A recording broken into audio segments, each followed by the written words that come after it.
Rock that beat.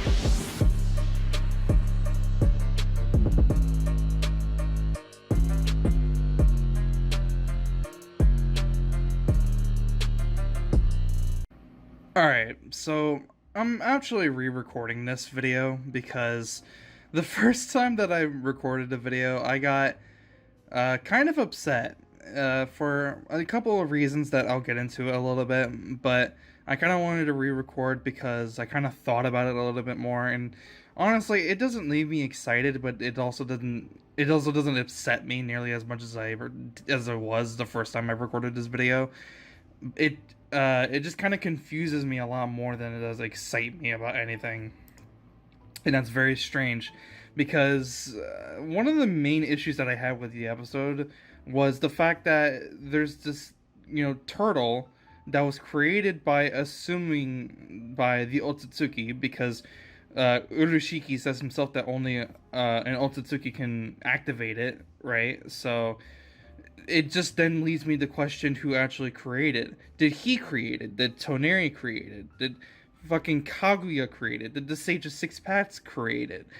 It just leaves me questioning whether or not any of these people created it, and why did they create it? Why was it locked away underneath the bottom of the ocean somewhere, and the Leaf Village found it? How did they find it? It leaves me questioning a lot more things. And in terms of the context of whether or not Toneri or Kaguya had it, it then leads me to question, why didn't Toneri use it before? When if he created it, why didn't he use it before he fought someone like no, this is an even better one, because if I'm thinking that the whole time travel thing works, then if he needed to get a pair of Byakugan eyes in order to get the Tensegon, why didn't he just use that time travel device and go to some point in time in the past, or just something, and then get a pair of really strong Byakugan eyes,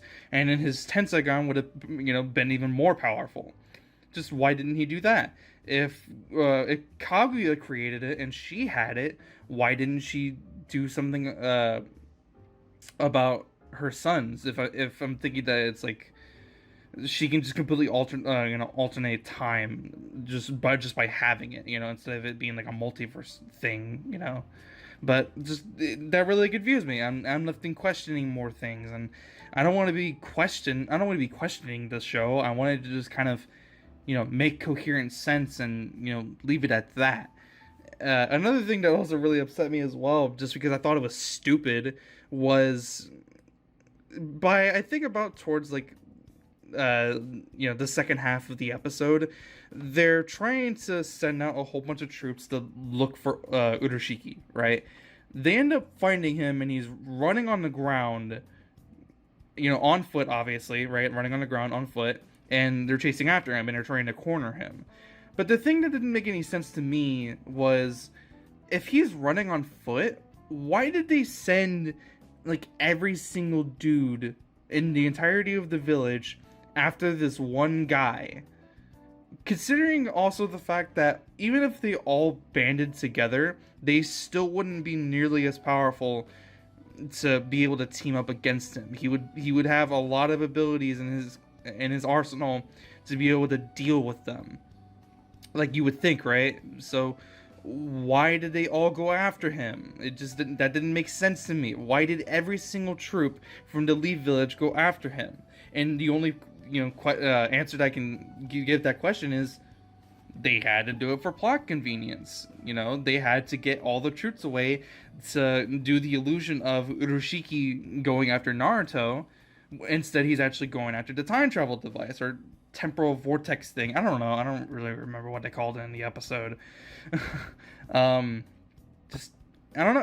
It just seemed really weird to me, and it seemed really dumb. And that was the only thing that they can create for the plot of the episode. I just thought it was super fucking dumb.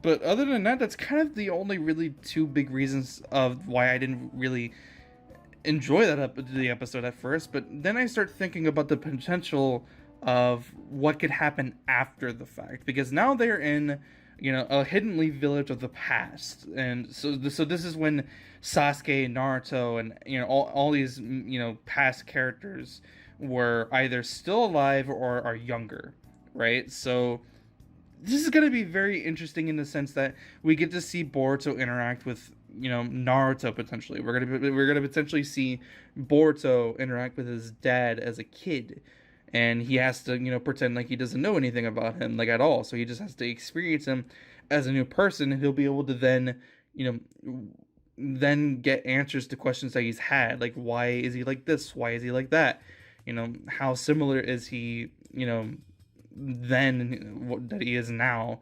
A lot more questions are going to be answered for him, and it's and I really like that. I think that's a good thing that should be happening. I feel like Boruto should be learning more about his father, because for some reason he just wasn't doing it for a long time, and now there's a chance that he's going to be able to do that. And then, of course, you got Sasuke, who eventually ended up abandoning the village, so you didn't really see him interact with a lot of characters either. So now you're going to see grown-up Sasuke interact with characters like Tsunade and Jiraiya, and people are saying that maybe he's going to, meet up with Itachi, who's still alive at that point. And maybe they'll do that at this point of the series. I guess anything can really happen if they can do something like time travel and throw it into a plot for an episode or an arc and do something with it. But just, I don't know, the episode left me very angry at first because I just thought there was so much stupid shit about the episode.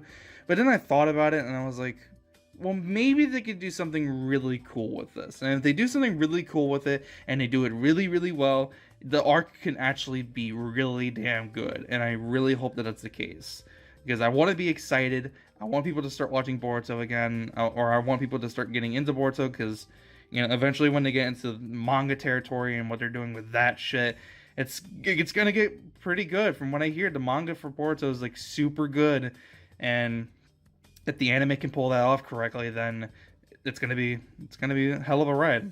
So yeah, that's kind of it. That's all I really wanted to say about the episode for the redo of the review. And yeah, I kind of don't really have anything else to say other than, if I had put out the first video, I feel like I would have been kind of upset at the fact that I kind of just threw that together, and yeah, just whatever. Those are my thoughts. Let me know what your thoughts are in the comments down below.